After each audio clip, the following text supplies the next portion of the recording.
This is Dimitri Lascaris reporting from Parliament Hill in Canada's capital, Ottawa, Ontario. 50 years ago this month, Israel waged a six-day war against three of its neighboring Arab states, Egypt, Jordan, and Syria. And in the course of that war began the occupation of the Palestinian territories, the West Bank, including East Jerusalem, and the heavily populated enclave of Gaza. 50 years later, the occupation grinds on. And throughout that period, despite purported attempts on behalf of successive Israeli governments to negotiate a peace accord with representatives of the Palestinian people, Israel has continued to construct settlements in violation of the Fourth Geneva Convention. And indeed, virtually the entire international community, including the Canadian government, expressly acknowledges the settlements to be a violation of international law. To commemorate this event, we have come to Ottawa to speak to the chief of the Palestinian delegation in Canada, Nabil Marouf. Nabil Marouf was formerly a diplomat on behalf of the Palestinian Authority in Spain and Turkey, and also served as the Assistant Secretary General for the Organization of Islamic Cooperation. Our discussion with Nabil Marouf proceeds in two parts. In the first part, we discuss the attitude and policies of the Canadian government towards the Palestinian people and their plight. And in the second part, we talk about the increasingly extremist policies of the current Israeli government of Benjamin Netanyahu. This is what Nabil Marouf had to say. Excellency, thank you very much for joining us today. You are welcome. So I would like to begin by talking about the duration of this occupation. In June 1967, 50 years ago, the occupation began. During that time, there have been extraordinary efforts made to negotiate a just peace for the Palestinian people. And it's instructive, I think, to look at what has happened during the period of those negotiations. In 1992, 25 years ago, before the Oslo Peace Accords, or the process began, the West Bank settlements covered 77 kilometers and housed 248,000 Israeli settlers.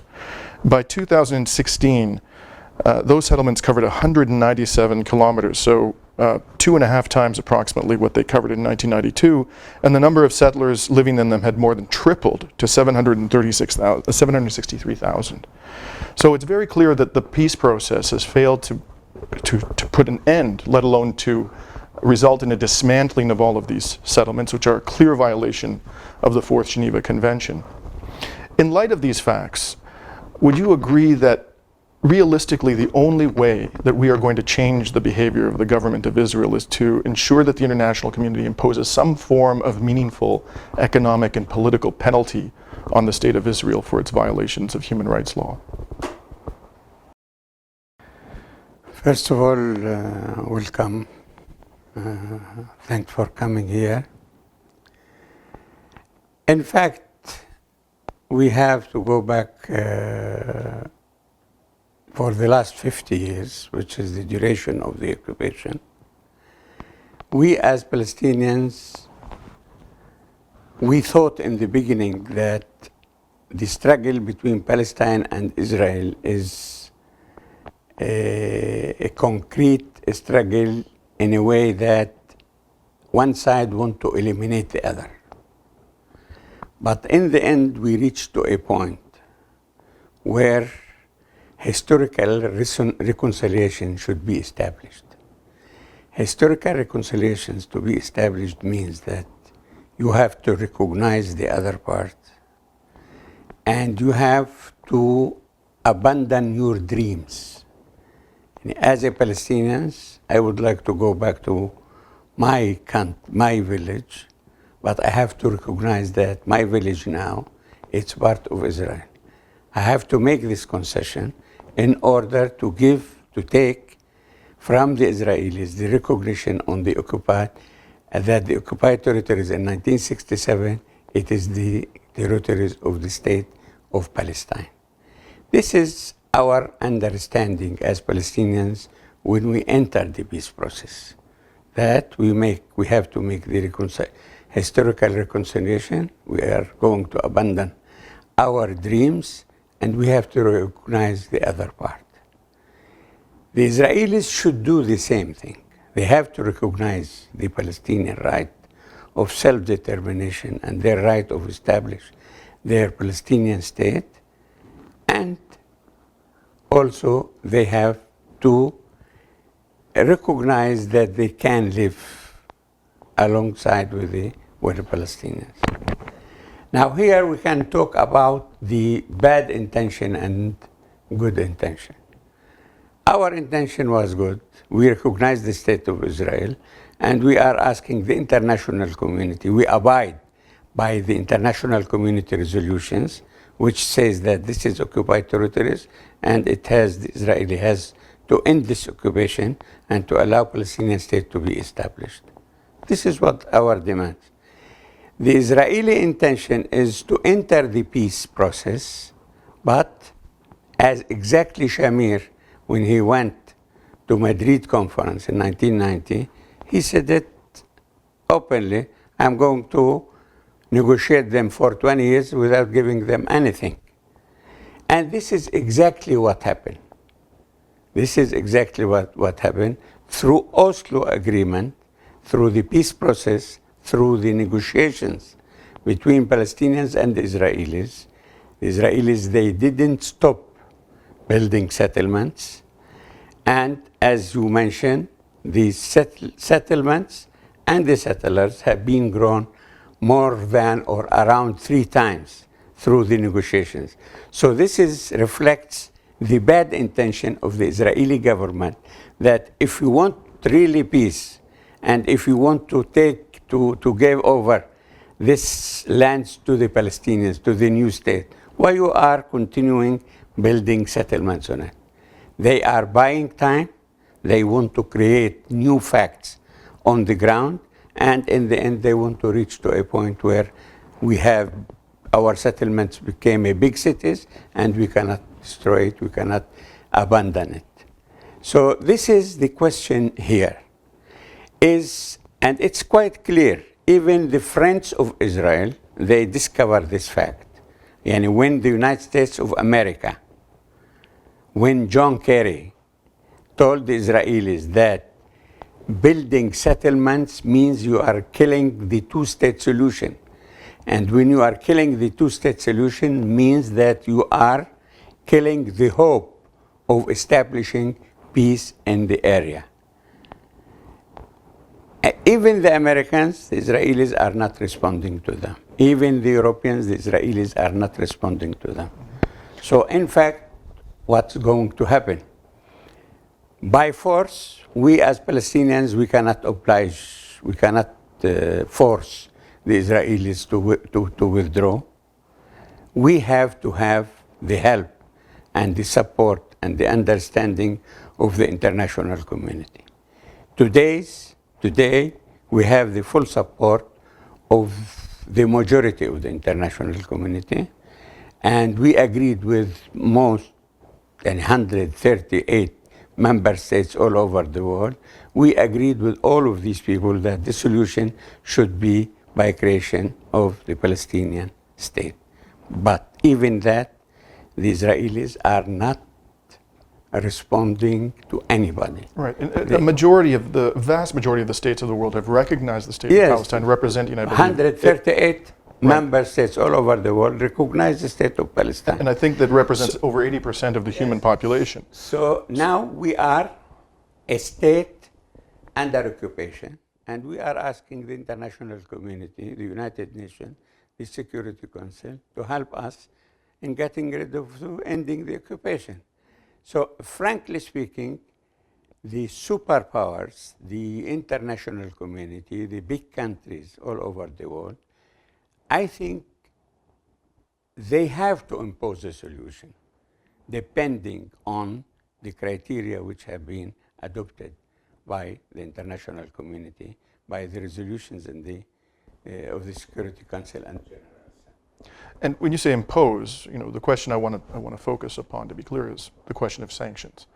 And in Canada, as you may be aware, our government imposes sanctions, I believe, on 17 to 20 states approximately. One of these states is Russia. And the explanation that was given for the imposition of sanctions on Russia was that Russia illegally annexed Crimea.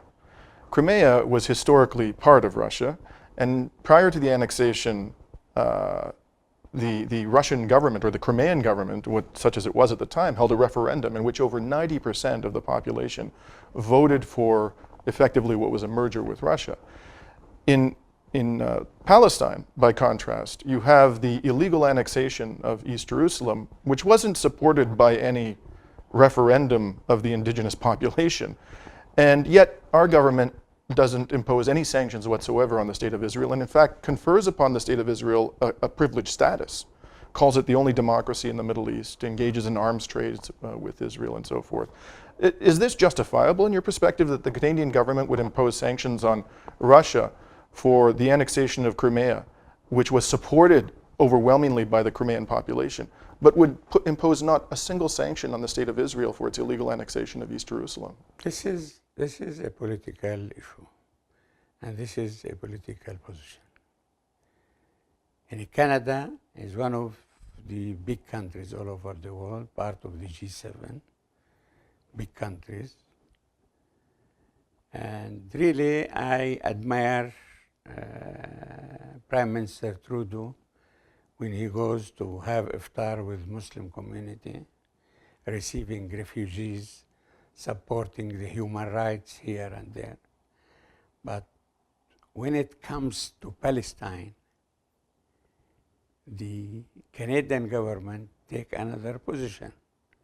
This is double standard in dealing with the issues all over the world. The virtues of Canada, the principles of the government of Canada, the peace and the human rights and diversity. When it comes to Palestine, you are not dealing with it in a proper way. Look at the webpage of the Ministry of Foreign Affairs. They are talking about East Jerusalem, West Bank, and Gaza. And they say it's a violation of the Fourth Geneva Convention. As it is an occupied Palestinian territories, occupied by Israel, and it is applied to the Fourth Geneva Convention. And all what Israel as occupying power is doing in this area is illegal. In the end, what is the position? So I think not only the Canadian government should put sanctions against Israel because they are violating the international law, but they have to support the Palestinian people. Mm-hmm. You know, and mm-hmm. we are not recognized even in Canada.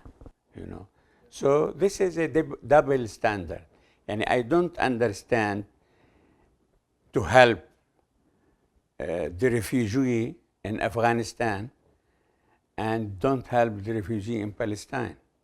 The refugee is the refugee. Self-determination of the aboriginals here, it is like the self-determination of the Palestinian people in their country. Why you recognize this and you didn't recognize that? So this means that you are not depending on the same basis, or you have double standard position depending on some politics, but has nothing to do with principles. Mm-hmm. So let's talk a little bit more about the government of Justin Trudeau. I understand you took up your posting 2 days before he actually came into office. And as I'm sure you know, Prime Minister Stephen Harper, his predecessor, was widely considered to be the most pro-Israel Prime Minister that Canada had ever had. When the Liberal government took power, his initial Foreign Minister, Stéphane Dion, said that they were going to be different from the Conservatives. They weren't going to make the issue of Palestinian rights a partisan issue, and they were going to return to their role historically of being an honest broker, assuming that they had ever been an honest broker.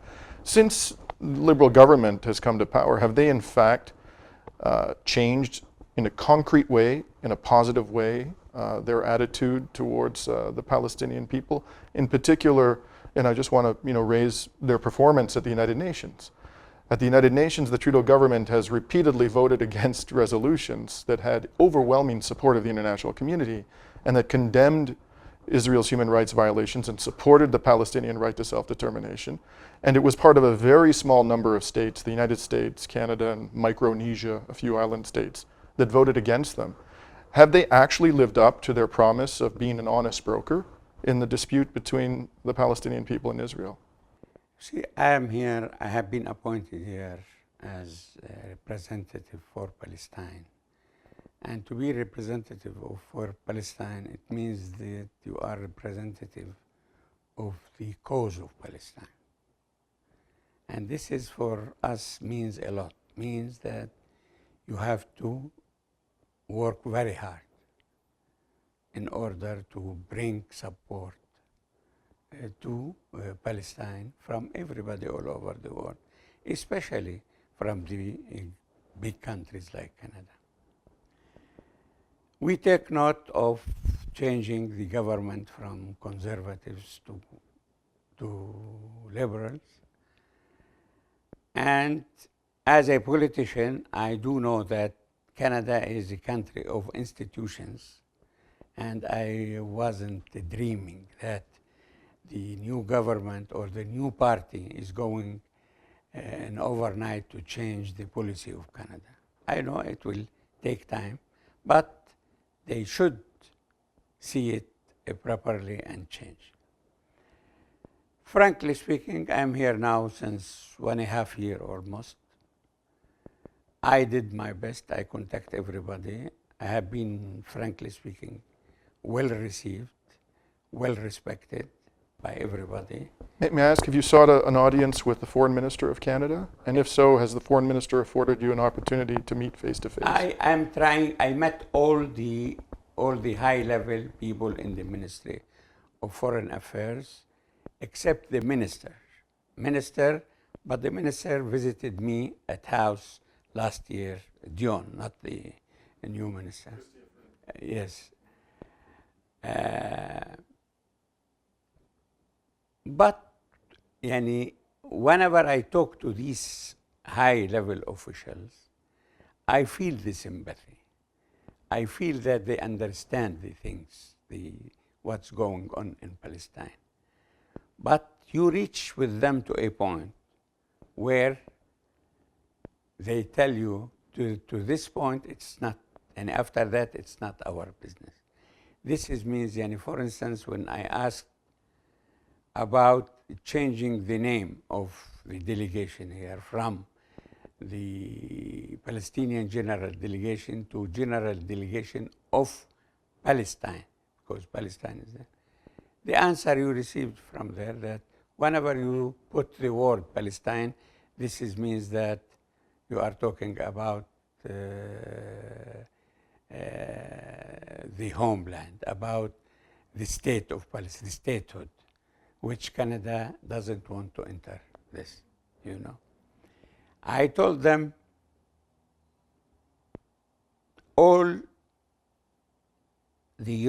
most of the Western European countries, they didn't recognize the state of Palestine, but they opened diplomatic missions for Palestine there.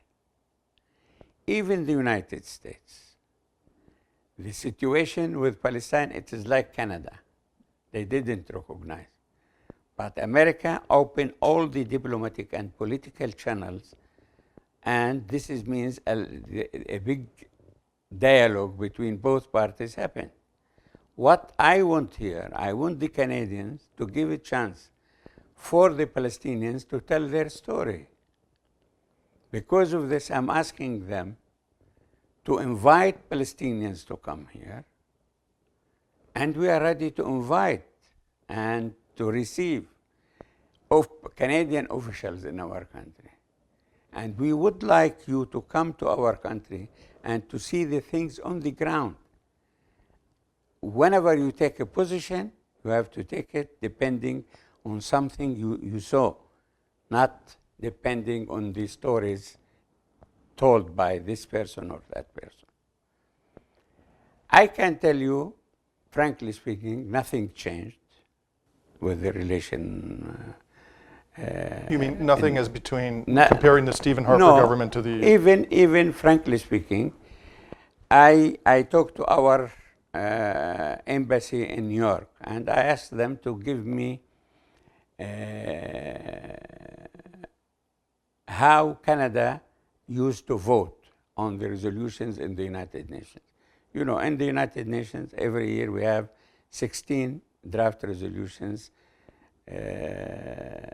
We pass it in the General Assembly in order to talk about self-determinations, about human rights, about help, about this legal things, you know. Through days of Chrétien, Prime Minister Jean Chrétien, we used to have, which is a liberal, we used to have 13 yes out of 16. Now They supported 13 out of they 16. supported us. Nowadays we have only one yes out of the 16. Which one is that they support? Assistance. Right. You know. Economic assistance to the Palestinian Authority. I took this record to the Ministry of Foreign Affairs. I told them, look, we want the new liberals to vote as the old liberals vote. And also these points, the contents of this resolution, it is related to self-determination, to the assistance, to the human rights, you know. But they didn't respond, frankly speaking. Some of them, they say that maybe the texts, it is hard. We told them, we gave them an offer. Let us confirm a joint committee between us, our office in New York, and somebody from the Ministry of Foreign Affairs, or between us here in the ministry, and give us your observations on the text, and we are ready to accept your reservations on that. But even that, we receive nothing, you know. So we are trying our best. We love to have a good relation with Canada. We love to promote our relation with Canada. But frankly speaking, it's blocked. And the only positive things which happened in the last year is the decision taken regarding UNRWA. To give funding to the refugee agency in the occupied territories. And the visits done to Palestine by the Governor General and Premier of Ontario and Premier of Quebec. This is the only things happen. I'm asking them that about the necessity of having the Minister of Foreign Affairs to visit Palestine and to see the things there. Minister Dion in the end accepted to visit Palestine on 17th and 18th of January, and after being in office more than 1 year. But in the end also he cancelled that. He canceled as a result of his having been replaced by Chrystia Freeland, or he canceled it on his own? He canceled before he got replaced, you know. And was there a reason given to the delegation about this? No, they say we postpone it. Right. You know. Mm-hmm. And the new minister also is not ready to, and till now, we didn't receive from them any direction that they are going to visit the area. And frankly speaking, plus if you go to the letter of issued by the Prime Minister about the mandate of the Foreign Minister, Middle East and Palestine is not there. It's not in the letter of mandate. So the question is here.